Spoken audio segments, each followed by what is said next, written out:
ત્યારે ગુજરાત સરકારમાં શિક્ષણ મંત્રી તરીકે ફરજ અદા કરતા શ્રીમતી રીવાબા જાડેજાને હું વિનંતી કરું છું, રિક્વેસ્ટ કરું છું કે આપ શ્રીમતીએ પણ ગુજરાતની સારી શિક્ષણ વ્યવસ્થાને સુધારવા માટે આપ શ્રીમતીએ પણ રાજીનામું આપી દેવું જોઈએ. નમસ્કાર મિત્રો, આપ સૌનું હાર્દિક સ્વાગત છે વાયરલ વંટોળમાં. નીટ કૌભાંડ બાદ BA-MS પેપર લીક થતાં ગુજરાતના શિક્ષણ મંત્રી રીવાબા જાડેજાનું બ્રિજરાજસિંહ સોલંકી દ્વારા રાજીનામું માંગવાનો વિડીયો સામે આવ્યો છે. ચાલો જોઈએ બ્રિજરાજસિંહ સોલંકીનો વિડીયો સંપૂર્ણ.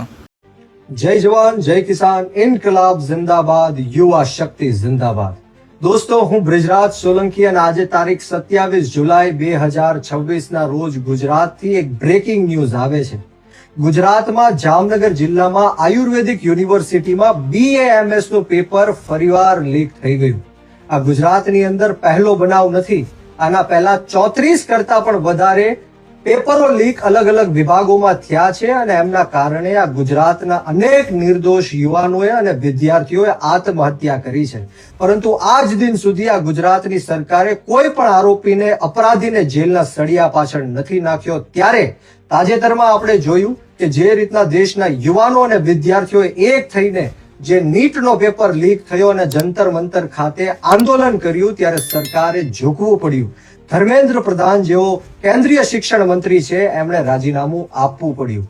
ત્યારે ગુજરાત સરકારમાં શિક્ષણ મંત્રી તરીકે ફરજ અદા કરતા શ્રીમતી રીવાબા જાડેજાને હું વિનંતી કરું છું, રિક્વેસ્ટ કરું છું કે આપ શ્રીમતીએ પણ ગુજરાતની સારી શિક્ષણ વ્યવસ્થાને સુધારવા માટે આપ શ્રીમતીએ પણ રાજીનામું આપી દેવું જોઈએ.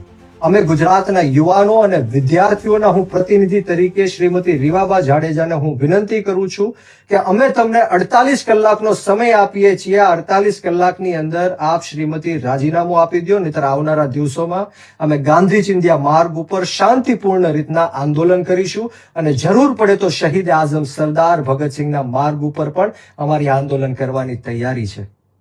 મિત્રો, જય જવાન જય કિસાન, ઇન્કલાબ જિંદાબાદ, યુવા શક્તિ જિંદાબાદ. દોસ્તો, હું બ્રિજરાજ સોલંકી અને આજે તારીખ 27 જુલાઈ 2026 ના રોજ ગુજરાતથી એક બ્રેકિંગ ન્યૂઝ આવે છે.